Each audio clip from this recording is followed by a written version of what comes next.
అందరికీ నమస్కారం. ముందుగా ఈ వీడియోకి ఒక లైక్ కొట్టి మన ఛానల్ని సబ్స్క్రైబ్ చేసుకోండి. కార్తీక మాసం నెల రోజులు చాలా పవిత్రమైనవి. అయితే ఈ కార్తీక మాసంలో వచ్చే కోటి సోమవారానికి ఎంతో విశిష్టత ఉంటుంది. ఈ ఒక్క రోజున శివుణ్ణి పూజిస్తే కోటి శివలింగాలను పూజించినంత పుణ్య ఫలితం లభించి అఖండ ఐశ్వర్యం కలిసి వస్తుంది. ఈ నెల అక్టోబర్ 30వ తేదీ గురువారం నాడు కోటి సోమవారం వచ్చింది. కార్తీక సోమవారంలో శివుణ్ణి పూజించేవారు చాలా అదృష్టవంతులనే చెప్పవచ్చు. ఈ కోటి సోమవారం శివుణ్ణి ఎలా పూజించాలి, పూజలో పిండి దీపాలు ఎలా వెలిగించాలి, 365 ఒత్తుల దీపం ఎక్కడ వెలిగించాలి, ఉపవాసం ఉండేవారు ఏ నియమాలు పాటించాలి, ఇలా ఎన్నో విషయాల గురించి ఈ వీడియోలో తెలుసుకుందాం. ముందుగా ఈ వీడియోకి ఒక లైక్ కొట్టి ప్రతి ఒక్కరూ ఓం నమః శివాయ అని కామెంట్ చేయండి. కోటి సోమవారం చేసే పూజలకు అలాగే ఉపవాసాలకు కోటి రెట్ల పుణ్య ఫలితం లభిస్తుంది. కోటి సోమవారం అంటే సోమవారం రోజునే కాదు, ఈ కార్తీక మాసంలో సప్తమి తిథి నాడు శ్రవణ నక్షత్రం వచ్చిన రోజు కోటి సోమవారంగా పరిగణిస్తారు.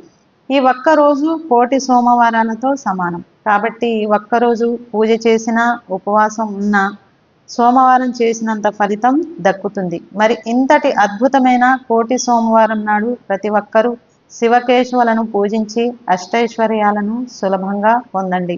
ఇంటిలో చేయవలసిన పూజా విధానం: అక్టోబర్ 30వ తేదీ గురువారం నాడు స్త్రీలు తెల్లవారుజామున లేచి చల్లటి నీటితో తలస్నానం చేసి ఇల్లంతా శుభ్రం చేసుకోవాలి. ఇంటిని శుభ్రం చేసుకొని పసుపు నీళ్లు చల్లాలి. ఇంటి గడపలకు పసుపు రాసి బియ్యం పిండితో ముగ్గులు వేయాలి. పూజ గదిని శుభ్రపరిచి ఆ శివయ్యను విశేషంగా పూజించాలి. పూజ గదిలో అక్షింతలు సిద్ధం చేసుకోవాలి. ఒక రాగి చెంబు నిండా నీళ్లు పోసి ఈశాన్య దిక్కులో పెట్టాలి. పూజ చేసే ఆడవారు కాళ్లకు పసుపు రాసుకొని కుంకుమ బొట్టు పెట్టుకోవాలి. శివుడికి ఇష్టమైన పూలు, శివుడికి ప్రీతికరమైన పూలు జిల్లేడు, గన్నేరు, జాజి, చామంతి. ఈ పూలతో పూజిస్తే శివయ్య ఎంతో సంతోషించి కోరిన వరాలను వెంటనే ప్రసాదిస్తాడు. పిండి దీపాల విశిష్టత: కోటి సోమవారం ఇంట్లో పూజ చేసేటప్పుడు తప్పనిసరిగా పిండి దీపాలు వెలిగించాలి. ఇవి చాలా శక్తివంతమైనవి. బియ్యం పిండి లేదా గోధుమ పిండితో 5 ప్రమిదలు తయారు చేసి శివుడి ఎదుట వెలిగించాలి. దీనిలో ఆవు నెయ్యి లేదా నువ్వుల నూనె పోసి 5 ఒత్తులు పెట్టాలి. ఈ పిండి దీపాలకు కుంకుమ బొట్లు పెట్టి పూలతో అలంకరించాలి. నైవేద్యం: ఎండు ఖర్జూరాలు, 2 అరటి పండ్లు నైవేద్యంగా సమర్పించండి. శివ పంచాక్షరి మంత్రం ఓం నమః శివాయ ఒక్కసారి చదివినా కోటి సార్లు జపించినంత పుణ్యం. చివరగా హారతి ఇచ్చి 3 ప్రదక్షిణాలు చేయాలి. తర్వాత అక్షింతలు తలపై వేసుకొని శివయ్యకు నమస్కారం చేయండి. ఇక మీ కష్టాలన్నీ తొలగి కోరికలన్నీ నెరవేరుతాయి. తులసి కోట పూజ: తులసి కోట వద్ద ఉసిరి దీపం వెలిగించాలి. ఇది వెలిగిస్తే సంవత్సరమంతా డబ్బు సమస్యలు ఉండవు, కుటుంబం భోగభాగ్యాలతో ఉంటుంది. తులసి మొక్కకు అక్షింతలు వేయాలి. 5 ప్రదక్షిణలు చేయాలి. ఇంట్లో తులసి లేని వారు పూజ గదిలో ఉసిరి దీపం వెలిగించుకోవచ్చు. శివాలయంలో చేయవలసిన పూజలు: విశేషంగా ప్రదోషకాలం సాయంత్రం 6 గంటల నుండి శివాలయానికి వెళ్ళి దీపాలు వెలిగించాలి. అక్కడ ధ్వజస్తంభం సమీపంలో రావి చెట్టు దగ్గర, ఉసిరి చెట్టు దగ్గర దీపారాధన చేయవచ్చు. ఆ రోజున 365 ఒత్తులతో దీపం వెలిగిస్తే రెట్టింపు పుణ్యం లభిస్తుంది. శివయ్య ముక్కోటి దేవతలతో కలిసి సంచరిస్తాడనే నమ్మకం.